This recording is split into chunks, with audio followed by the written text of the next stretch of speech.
What's going on, everybody? Welcome back to the Flipped Lifestyle Podcast. It is great to be back with you again this week. And we are super excited by this amazing surprise guest that we are having on the show today. Many of you have probably heard of her. It's Jody Moore. Jody, how are you doing? Oh my goodness. I feel like I won the lottery with that. Oh, come on. No, we won the lottery. You didn't win the lottery. I wish I could wake up to that every day. Right, exactly.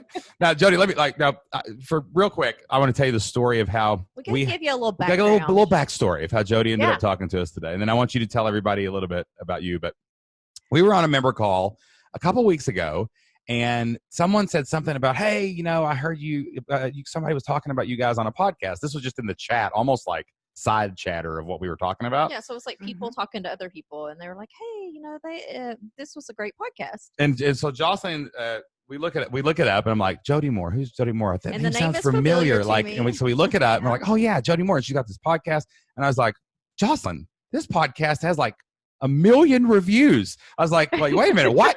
And then so we read the thing, and I pull up the episode. Someone sent. I was like, could you send me the link? I reached back out to the member, and they sent it to me, and I was listening to it, and you were just like, oh yeah, memberships and online business and memberships are awesome. And I learned from Shane and Jocelyn taught me about memberships and how cool it was. And I started a membership and I grew this community. And I was like, we were like, oh. What? So I sent a message out to you guys, and you were like, yeah, so we started this membership, my podcast, you know, we do this, we do that. And I was like, and we have like 4,000 members. And I went, again, for the third time, what?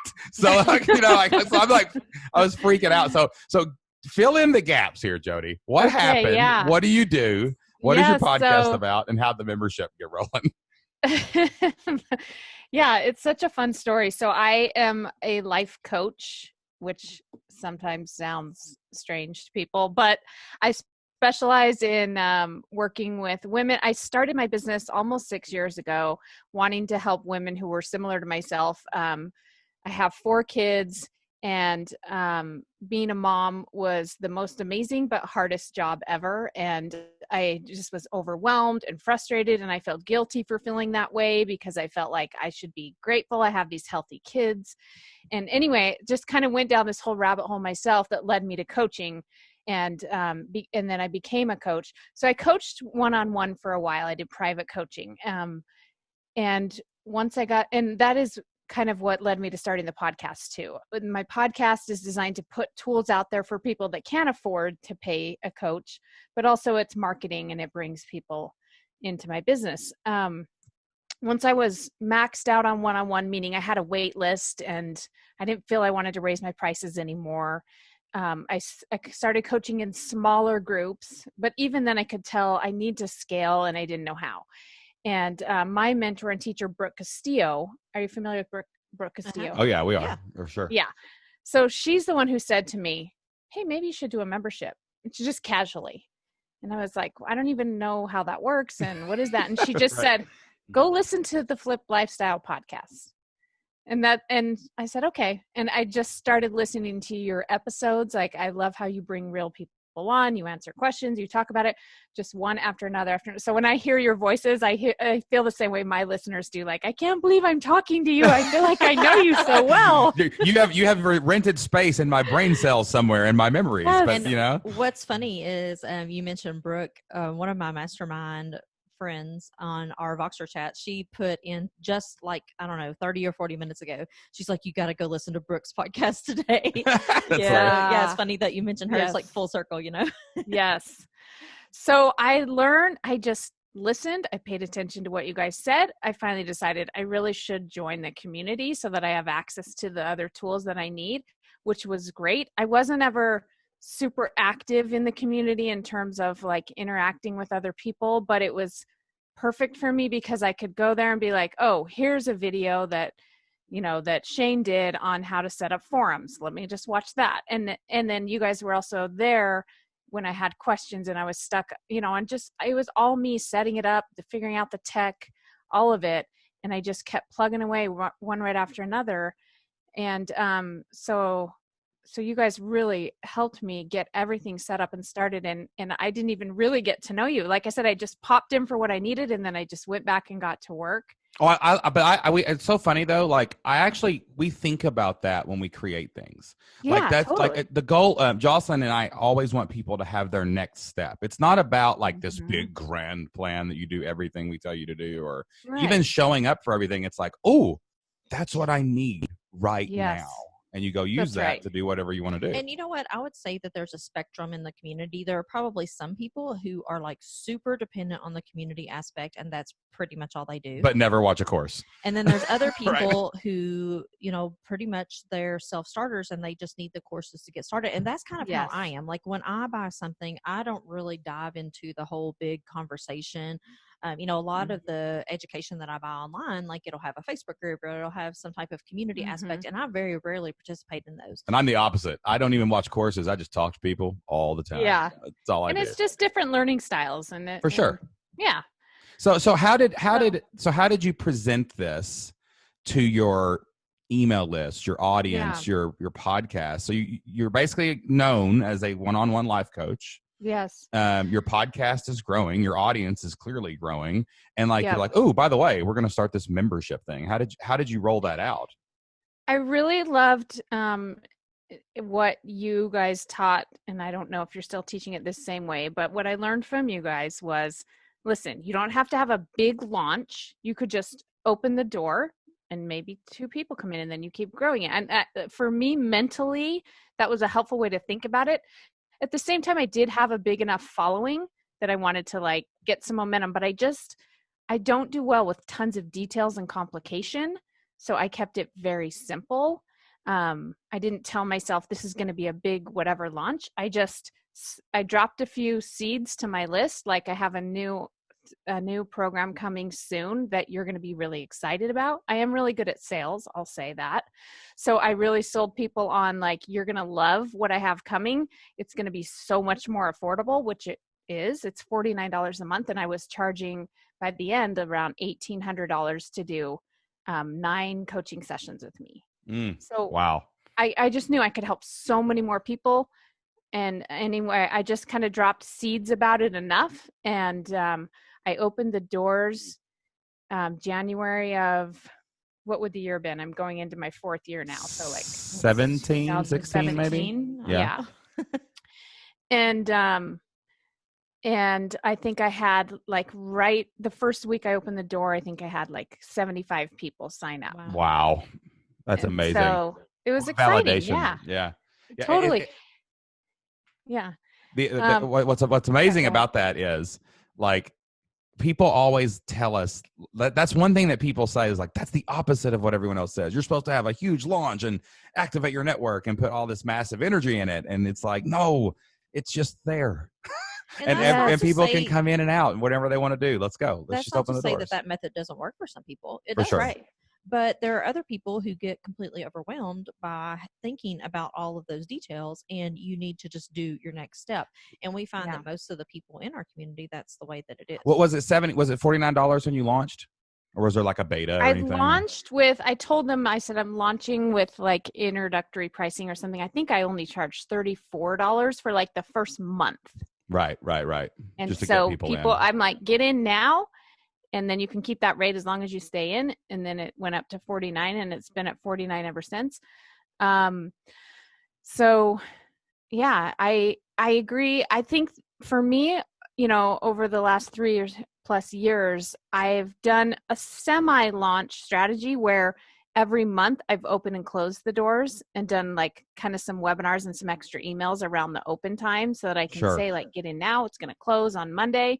And then we open again the next month. So I think like you're saying, Jocelyn, that strategy really does work. And I like kind of a combination, not like a big, huge, stressful launch, some little mini launches to keep urgency and keep things moving along. And it also keeps you from being overwhelmed by a massive influx of people, or like you can control That's it. right. Like it's like the floodgates open, the water comes in, then I close the floodgate.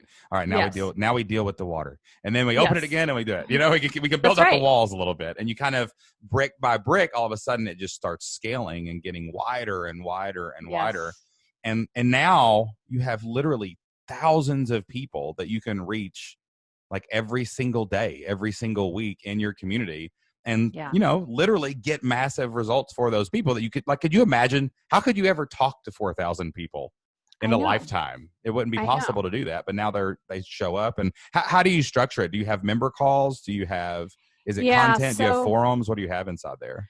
I actually don't even have a community in there. I did at first, but the nature of the work that I'm doing is that I teach the coaching model, which is just the tool that I use with people to help them understand what's creating their emotions. So we're either like solving problems or trying to achieve goals, is the best way I can describe it. So what happened when I had a community was, obviously they're all in there trying to help each other, but they also were trying to use the model, but they weren't really trained to use the model. Yeah. And so it felt like a lot of me kind of policing and correcting. And I realized like, this isn't really necessary.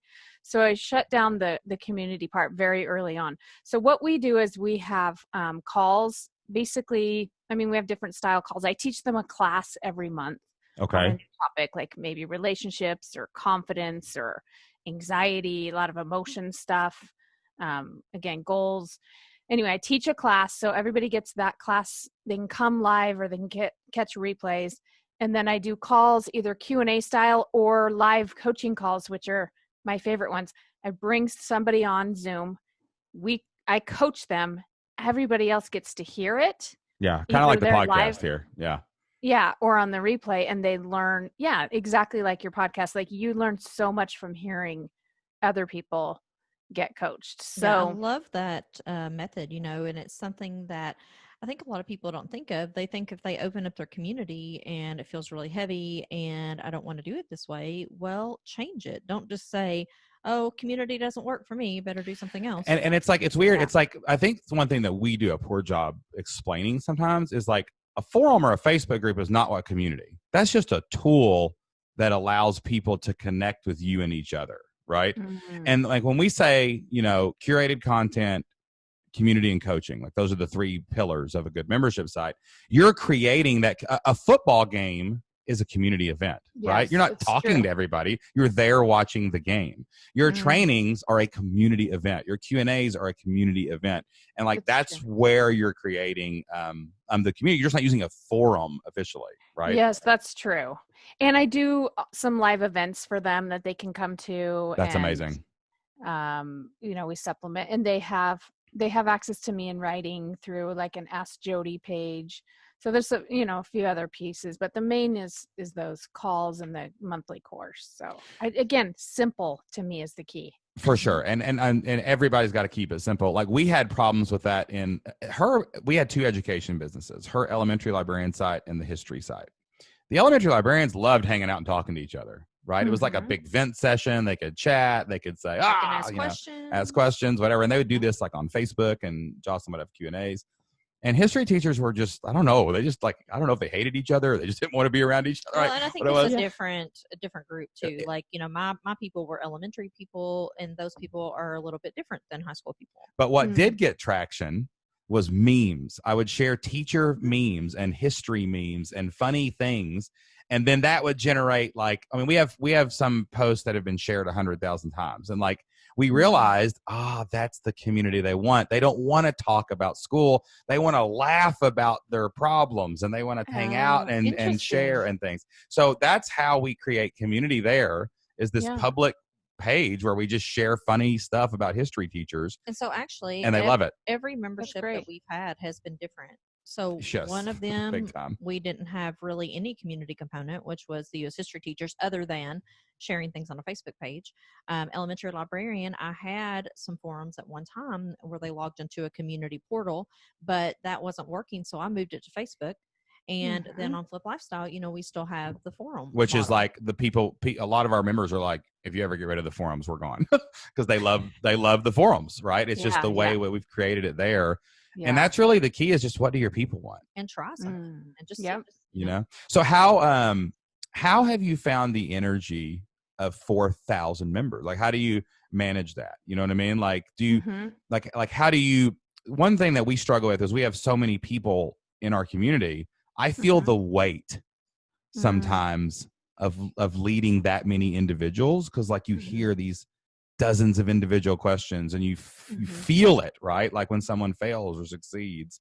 And I'd say in your space, life coaching, like that's really similar. I mean, you're helping people achieve goals, do emotional things. Like, how have you handled the energy of that from a work perspective, and also just the emotion of being the leader of a community that size? I do think a lot about how to keep it feeling intimate for them. So I don't really tell them how many people are in there. I mean, they might hear it here, but I don't, like, sometimes they ask me and I say, oh, it's just me and you. What are you worried about? Like, I don't really talk about how big it is, because it is when it's just me and a client on a call. I'm like, just me and you, let's talk. So I really try to keep it feeling intimate for them. I have other coaches that help me with things. So I'm not the only, like the Ask Jody, it used to be an Ask Jody page. Now it's Ask a Coach page. So I have a few other coaches that are trained in all the tools I am that help me with some of the workload. And honestly, as a coach, the way I was trained and the way I believe is like, I try not to take ownership of my clients' success, because it's not about me. Like, they are the ones that either, change or don't. And that way I also don't have to take ownership for the ones that don't. Like, I'm always assessing, how can I be more effective? How can I get through to more people? But I'm pretty careful about like what success means for me is I was prepared. I showed up. I loved my client the whole time. I had no judgment. I stayed neutral and really, I told them the truth, even when the truth was hard to hear. I have like, these are the things that I require of me. And then what my client does with that is totally up to them. I love it. And so I keep myself emotionally sort of separated. Even when they want to tell me, you changed my life, you saved my marriage. I'm like, I'm so thrilled for you, but I want you to know that you changed your life and you saved your marriage. Because I tell this to a lot of people and not everybody's life changes. So I kind of keep myself a little bit distant from the result, if you will. For sure. And like, that's, even if it's not life-changing stuff, or even if it's just like teaching someone how to play an instrument, like you have to say, that's right, I'm in the business of opportunity. Like that's leading a membership is in the business of giving as many people as possible opportunity. Right. That's right. And we had to learn that because, the first 100 people that came into the community, you get really attached to, right? And you see Bob fail and you see Sally succeed, and like you get really attached to it, and that becomes heavy to the point where we've seen people get like a couple hundred people in a membership and they stop growing, and they become scared of taking on more people and scared of growing that influence and that scale. And like that's the line between the next level of membership where you have hundreds and hundreds of people all over the world, or where am I going here? Right. And I think it's really cool that you've done that, because do people on your member calls, can they see how many people are there for the trainings or anything? You hide the numbers like that? They can't see any of that. Yeah. That's good. And they feel like they're part of a movement, even though they can't see the entire movement, basically. Yes. And the other thing is, I kind of, it's the same way I teach my clients about their kids, right? Is like, I have kids. I know you guys have kids. We all have ideas about how they should turn out and who they're going to be and whether or not they should be listening and obeying and doing chores and how they should be at school and all of this. But we actually don't get to decide any of that. And so I have to define for myself success as a mother. And that can't be that my kid behaves and my kid gets good grades, right? Like, it has to be that I teach my child. I maybe have, I hold them accountable. I might have rules and things like that, but my kid's still going to make their own choices. And I think about that too with my clients, is like I have to define my own success and then allow other people to do what they will. And I don't know if you guys have experienced this, but I feel like sometimes when we're working with people, to your point, we have 100 people we're working with that we just love, but we tend to start to do a lot of hand holding. And it feels like if I let go their hand, they're going to fall down. But actually, sometimes they're way more successful when we just let people sort through some things on their own. Don't you think? Yeah. I got interviewed for a podcast earlier this morning, and I got asked a question along those lines, like, well, how much stuff do you put in your membership? Right. And like, don't I need to tell them every little step by step? Because this person also wanted to launch a membership and they were asking me about it on the show. And I said, no, you don't want to rob people of the joy of solving their own problem.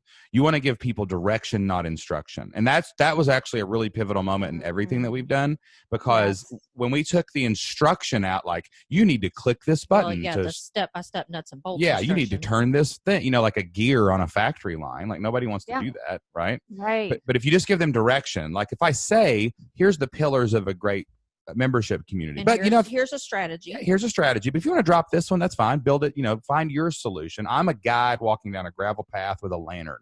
I'm just trying to help you avoid the potholes and the snakes, But you may want to go left or right or take off to whatever you want to do. I'm just giving you the direction. It's generally that way. And and I know this because I came from where you are and I walked that path. Yeah. Now there might be another path here. We're going to find it. But like that's really what we've done is the whole Flip Your Life community we've turned into direction, not instruction. And most people succeed better and faster in that way. That we've seen to actually build their members. Like you did. You came in, you saw the direction, you had these pillars, you had these things, but you're like, well, wait a minute, this one I'm going to tweak. I'm going to solve this problem myself. And I bet it felt really good when you figured out, I don't need this part. I need this thing. And that was like not heavy on you anymore. That's right. Yeah. And also I remember listening to you guys in the beginning and hearing people come on and hearing like, oh, this person has 100 members. This person has 500 members. And I was like, in my head, I was like, I want like 5,000 members. And I remember asking myself, is that okay? Am I allowed to do that? Like I kept listening for, is anybody else? I couldn't find anyone. Not that there isn't, but I just couldn't hear anyone. And I was like, I'm just not going to tell anyone because I don't know if that's okay. Like I noticed myself. Well, I'll tell you what that was. It was like we are really big on like A, B, B, B, C, C. Like you got to get A done. Yes, you can go to B. And so like, our tagline now is all it takes is 100 people to pay you $50 a month to make $60,000 a year. That's the mission of the Flip Your Life community, is to help you create an income that will support your family, and then you can grow for there. We actually have a new product now, and an ascension product for those people who want to build the $1 million membership. We call it Membership Masters. So like it's an ascension thing. And like what we found was, and I actually just have a really good example of this. When we had a guy this year on named Paul Clifford, and he hit 100 members. So we brought him on and we celebrated, and it was the most downloaded episode in a year. Right. Oh, that's awesome. And then the next week we had this amazing success story. Her name's Nikki Roush. You ever heard of her, Nikki Roush? She's actually in Washington. She's in Washington too, actually. But she came on. I helped her with a membership strategy in February, and she did $60,000 in 1 month. And it it was like her best month ever, like by double, that she'd ever had. And like, so we brought her on and celebrated that. And it was very average in the amount of downloads. And it was an awesome podcast. It was an awesome podcast. Yeah. I mean, I was sitting there the whole time, like crying, like, oh my God, I'm boohooing, and like, it was crazy, but it was not as widely downloaded. Yeah, because the audience, 80% of the audience is below 100 members always. Yes. And that's why the Flip Lifestyle podcast is so focused on that. And we have just grown to the point, like our team is growing. We've got support now. We're actually starting another podcast called Membership Masters. And we have this ascension. When you get to 100 members, come over here. We've got another thing that's going to show you how to get 1,000 members, right? Nice. Because we do, like, there's people like Jeff Twitty. He's got 3,000 members. We've got a guy in there now who's got 10,000 members. But it's like, it's hard because you want to brag on those people. But you don't want to discourage. We're so quick to use it against ourselves and think, oh, I could never do that. So here's what I want to say to people just starting out, with just trying to get their first few members, is that what has helped me is remembering that there is no endpoint at which you're going to decide to feel like you've done enough or approve of yourself, or now I'm going to be happy. Like that, whatever that goal is that we're all kind of chasing in life doesn't really come it's fun to succeed and achieve your goals, but it doesn't come in the way that we think it's going to come, like this relief of now I'm finally complete. And so now my life can begin, that type of thing. Exactly. And so what I found is I had to figure out how to feel that way as I went along, as I took the steps, so that if you can learn to, and this sounds so cliche, I know, but if you can learn to enjoy the process of it, then you don't have to be in a hurry to get there. And then when you hear somebody, succeeding, you don't have to hold it against yourself. It can be like, well, that's cool. That's possible. And that really helped me, like, just keep taking the steps that you guys had taught me, just trying one thing after another. And I'm still doing that. I'm still like, okay, what am I going to try next? Because I need to evolve this. And if I want to, I still want to grow. Am I going to hire people? Am I going to keep doing all these calls? Like, it's a constant game of like reinventing, and because you're constantly marketing, right? Yes. That Constantly if promoting. you can't fall in love with that process. I fell in love with like understanding online marketing, and as much as I love coaching, and I think that really helped a lot. We're in the same boat. We get to a point, we finally realized there probably is no lid. There's no cap, but we all grew up with, you get a job and that's your salary and you might get a raise. And so you always grew up, you worked your butt off through college or whatever in high school for a job that had a cap. And so most of us will always battle that in our subconscious, That's right. Yeah. That's right. And then we crossed the point where our floor, because of our memberships, was everybody else's ceiling, like what we had been taught, Yes.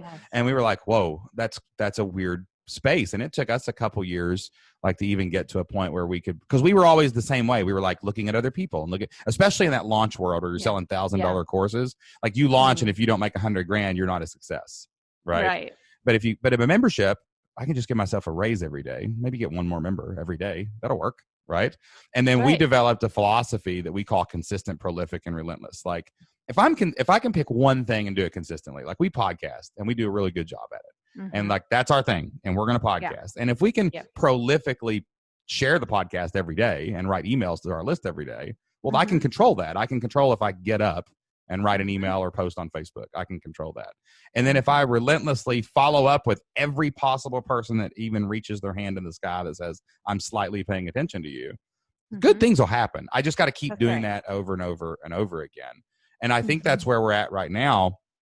And then it's just a matter of what tools do you need to keep that action going as everything like gets a little bigger. Like we had a collapse last year right before our live event. We did a live event in Lexington, Kentucky. We had 100 people that had paid like $1,000 to come to Lexington. It was a really big deal. And like we were just horrible leaders and we had hired the wrong people and we didn't understand the tools we needed to manage a feat that big or a community as big as we were getting. And everybody quit. Me and Jocelyn are back by ourselves. And it was just, oh my gosh, madness. Yeah, right? This actually happened 2 years in a row. So our entire staff left like a week before the live event. Or after the event. Yeah. And we were like, and then we started to look in the mirror and we're like, we're doing something wrong here. What's going on? Right. Right. The tendency is you want to blame it on those people. Oh, well, they left me. Up. But no, like we realized at some point, like, no, this is our fault. Like we have to look in the mirror and take responsibility for what's going on. So we had to spend a year basically saying, one, what are we really doing consistently, prolifically, and relentlessly? What's making the difference? What's moving the needle? And then we have gotten to a point where we cannot do this anymore. And it was like you said, like which path? Do I take the leadership path and hire a team? Or do I take the path where I stay content and I just keep walking straight ahead? And maybe I step back a little level and I'm not comfortable enough to go forward up here. And I think that there's lots of journey points around the membership where that's going to happen. And you've really got to decide, what do you want? And then do what you want and don't care what anybody else thinks, like your life is your life. You don't have to have 4,000 members or 10,000 members or 1,000 members. You might be happy with 200 members. That's great. Right. Exactly. Yeah. Dan Sullivan teaches that, where he talks about like, what are the things that you're really good at? Kind of like you're saying, what do I want to be doing? It's probably what we usually want to do aligns with what we're really good at. And then what are the things that I shouldn't be doing, that I should be, assigning to someone else? And just because my husband works in the business with me now, we are constantly just redefining like your job versis my job. Do we need to hire someone? Like, that's a whole different world. We have no idea what that might be like. Jocelyn always says, she says, most of the time we bring out the best in each other, but occasionally the worst, right? Because it is a different thing, because when you work together, like you can have boundaries and create, tricks in your mind and spaces. But at the end of the day, if you had something bad happen at work, you've been together all day, you're still at home all day, you've not been away from each other, and the kids still need picked up, and this needs to be done and all that. Yeah, and it's that's really right. hard to shift back and forth between those things, Yeah, it is. It is.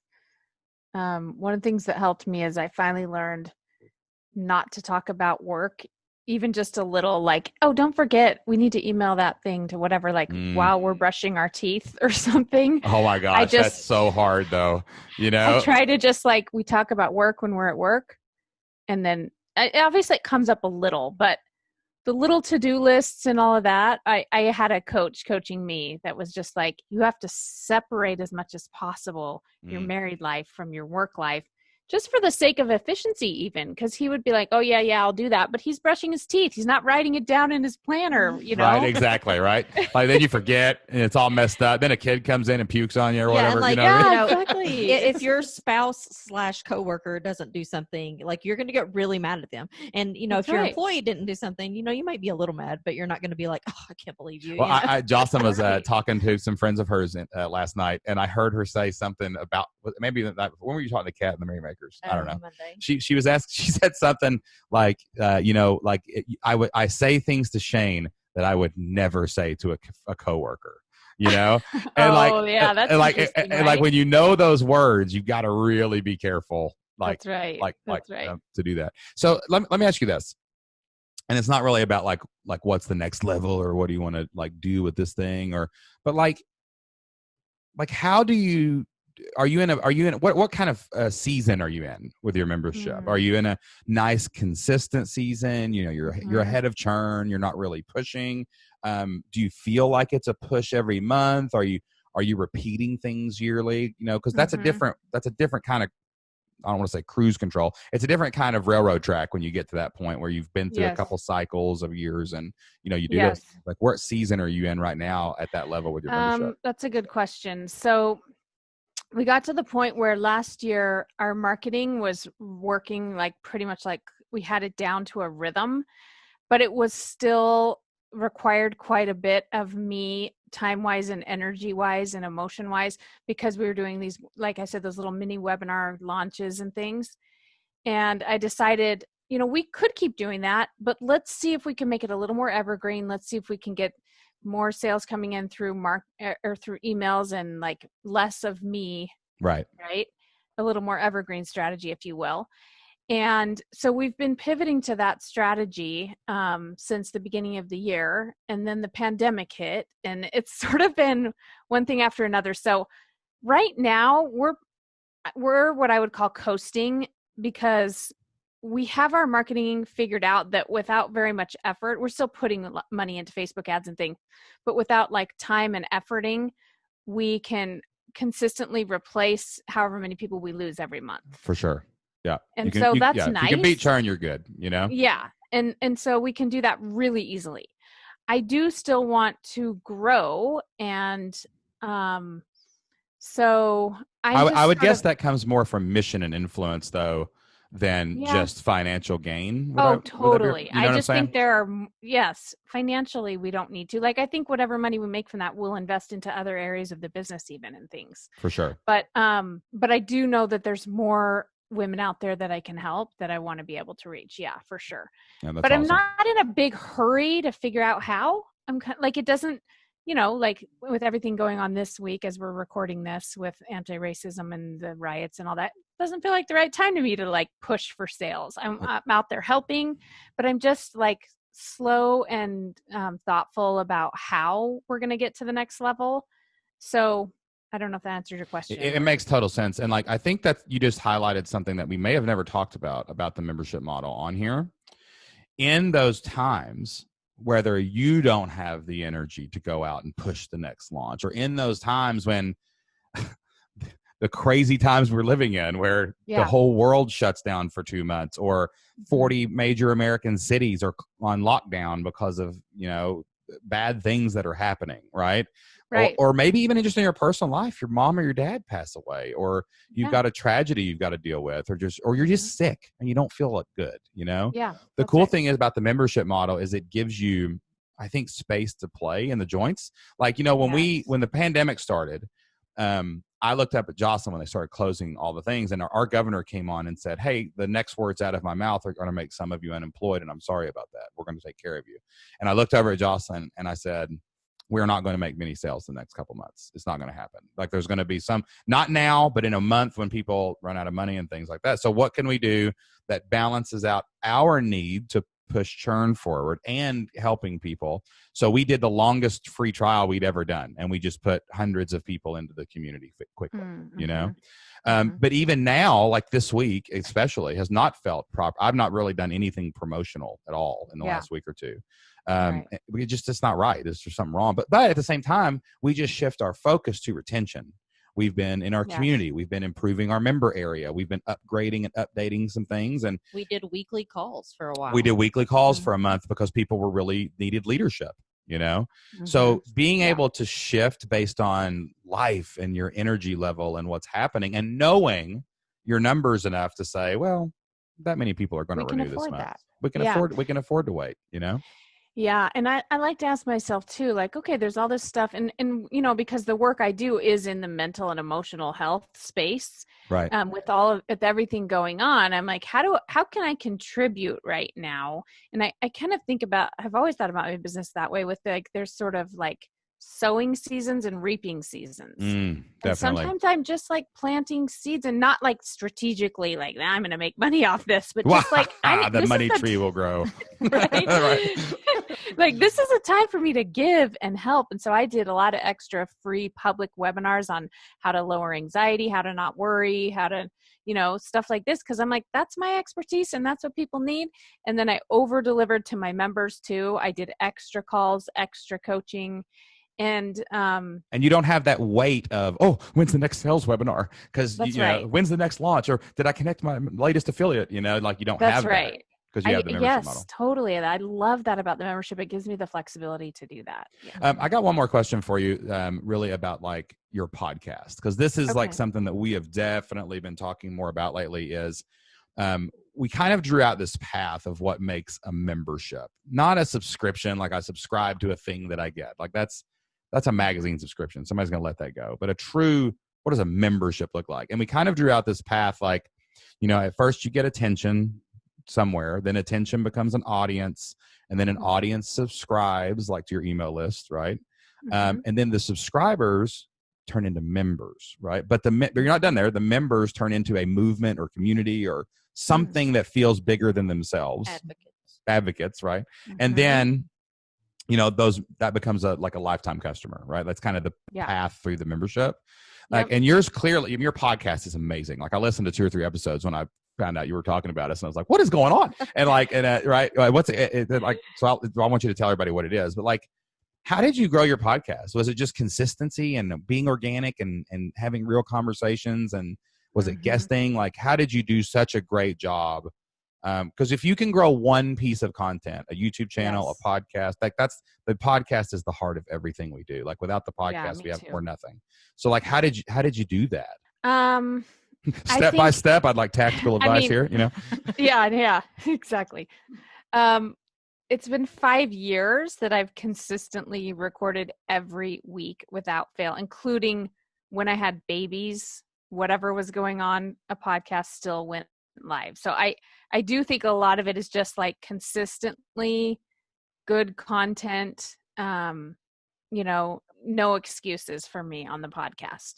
But I sort of hit a tipping point with one particular guest I brought on. Her name was Dr. Jennifer Finlayson-Fife. About a year into it, she is a LDS sex therapist.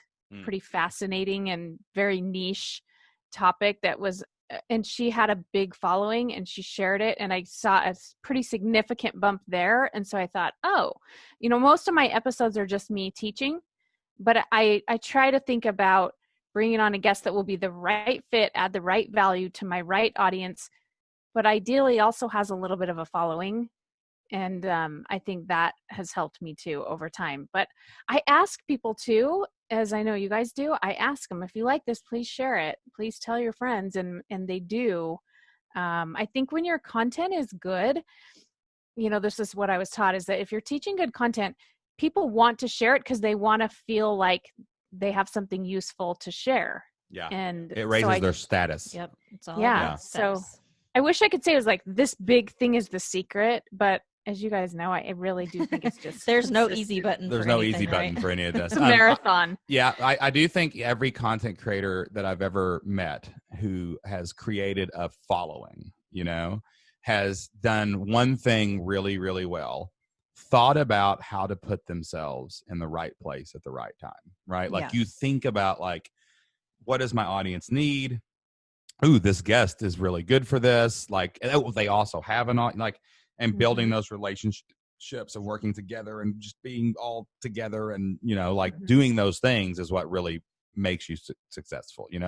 Joss and I have many times got on an airplane and went to an event only because someone was there that we wanted to meet, and we didn't even plan on going. We actually, one time, we got our start in a very similar way. Like what really springboarded us was Pat Flynn, because we were on his podcast. But it wasn't a miracle. It wasn't a miracle that he just randomly heard about Shane and Jocelyn. We said made it happen. We made it happen. We flew to California. We bought a ticket to his event. We knew he was speaking in Portland. We followed Portland, Maine, not the real Portland, the other more Portland. And I was like, and we asked him if he wanted to have dinner. He said yes, but he was going to be there 2 days after us. I had already booked the plane tickets. Like these were already booked, and I was like, and he's like, I'm like, can you guys stay like 2 more nights? The dates. We're like, yeah, we can. Sure. Yeah, sure. Yeah. So and it cost us a fortune to change the dates, but we did it because it was worth it to us. Yeah, and it wasn't like you said, just plant the seeds. It was like, you know what? We can help each other. This is valuable. Like, we can sit here and wish this would happen, or we can make it happen. We're your best testimonial. Let's meet. You know what I mean? Like, let's go in and look at that. So yeah, that's great advice. And, I think people get intimidated when they're trying to grow an audience to do stuff like that. It's the same thing with how many members should I have? You deserve your audience if you're helping people. You deserve to be listened to. And some people won't help you and some people will. You just have to ask until somebody says no, basically. That's right. And if I could give one other kind of coachy thing that I teach that I think will be really helpful for your listeners is you have to picture, once you get to whatever the milestone is you're pursuing, like number of podcast subscribers or members or money in your business or whatever it is, how am I going to think and feel when I'm there?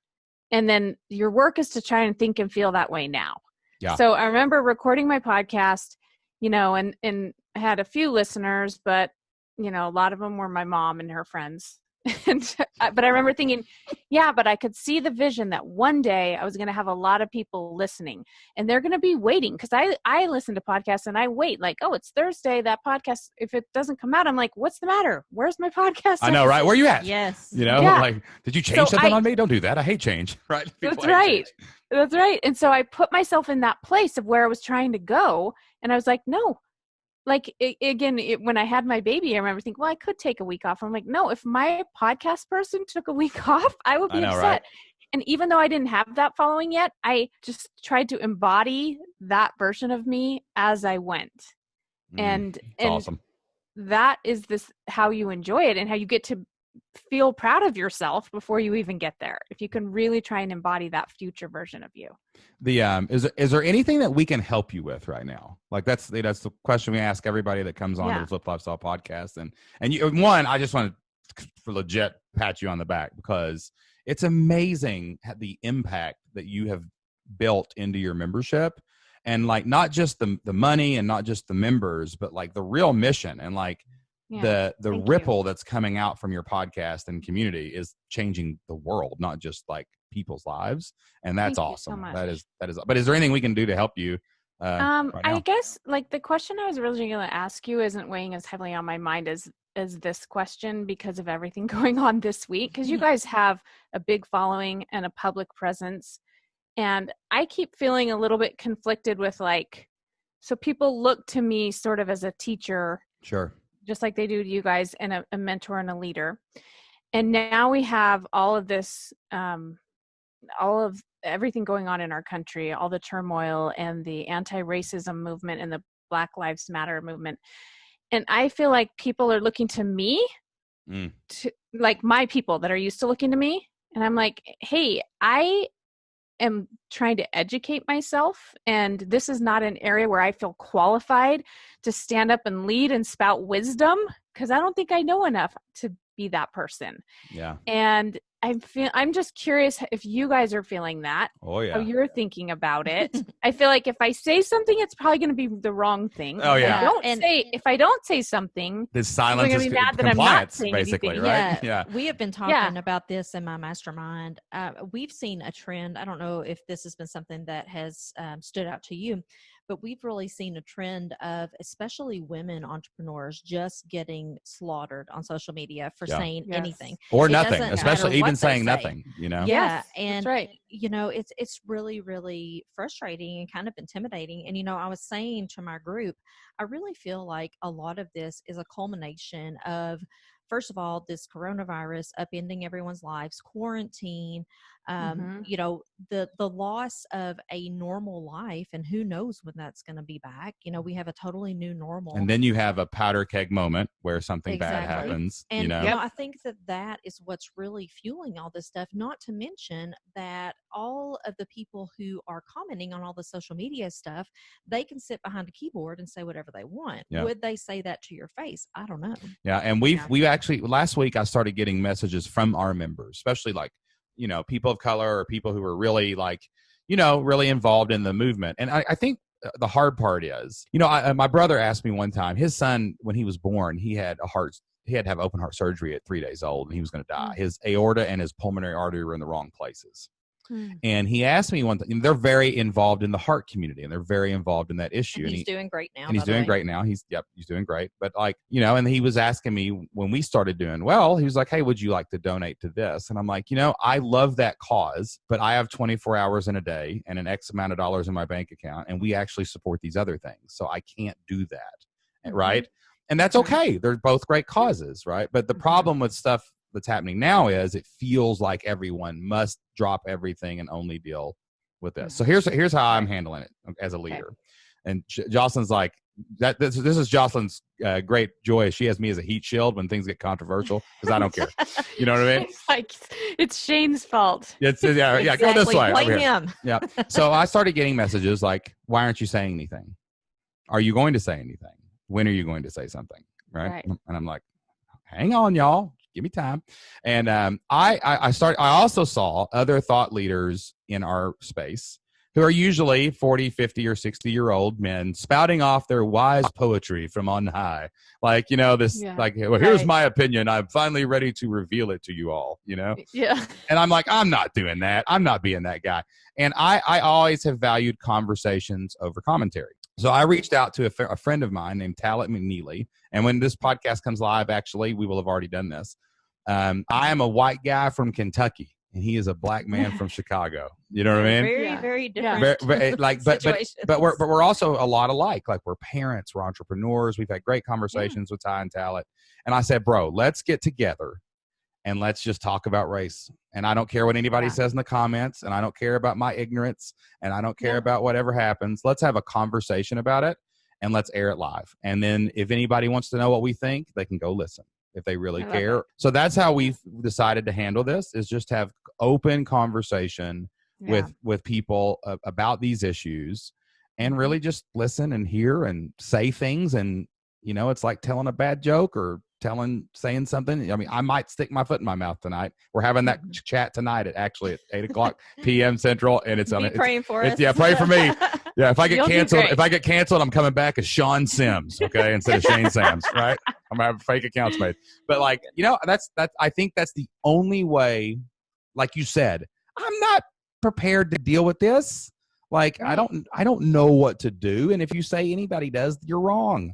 But like, I do know that we've got to talk and listen to each other. Yeah, and we don't have all the answers. You know, we're doing the best we can. We're flawed people who are doing the very best that we can. And, you know, I always go back to, I believe what the Bible says, you know, and the Bible says that we are made in God's image. We're all made in God's image, and that's what I teach my children. And so, if somebody asks me about these things, that's probably how I would respond. I just try until next week, she'll point to this video and be like, "Go listen to what Shane said." Yeah, so I don't have to do exactly. it. So I don't have to. Right. Yeah, it's not like I don't have any feelings about it, but it's just like I don't feel like everyone has to make a statement on all things at all times. I went through the options. Like I was like, one, make a huge statement, and I actually half typed it out and then I deleted it. You ever done that before? And then yep. And then I thought, okay, let's have an open discussion with the community. And I'm like, no, that doesn't feel right because I'm just this white dude out here with a Zoom link. And you're like, why would that be important? But then I thought, wait a minute, I've got a friend in Chicago. Yeah. And I saw him do a video about this and it really impacted me. And I thought, that's it. Let's talk awesome. about I love that. So, yeah. So that's how we're going to. That's how we're handling it. I mean, there is no right or wrong answer, and probably no matter what you do, if you stay quiet, you'll be criticized. If you say something, you'll be criticized. So conversations always win the day. Well, listen, Jody, thank you so much. Right, I know you're busy. You guys. I know you've got so much going on. Tell everybody real quick where they can find you online. My podcast is called Better Than Happy. And you can find more free resources and things at jodymore.com. Jody with a Y. All right, guys, that wraps up our interview with Jody Moore from the Better Than Happy podcast. Make sure you check that out. It is an amazing, amazing show. And man, what a story. 4,000 members making a huge impact all over the world. And she's doing it all through her membership side. We would love to help you start, build, and grow a membership site of your own. Remember, all you need is 100 people to pay you $50 a month to make $60,000 a year. Imagine if you had 4,000 people paying you $50 a month. You do the math. And we do that inside the Flip Your Life community. That's where Jody got started. That's where you can get started. If you'd like a 30-day free trial to the Flip Your Life community, go to fliplifestyle.com/free. Or maybe you're just starting out and you don't know what to do and you're just looking for some kind of idea. We've also got an awesome training for you at fliplifestyle.com/idea, where we will help you identify and use your God-given talents, and we will help you find an idea for a membership site that can make money online. So fliplifestyle.com/free if you're ready to get started today, or if you just want to stick your toe into the water, fliplifestyle.com/idea. Hey guys, before we go, we like to wrap up with a segment we call Can't Miss Moments.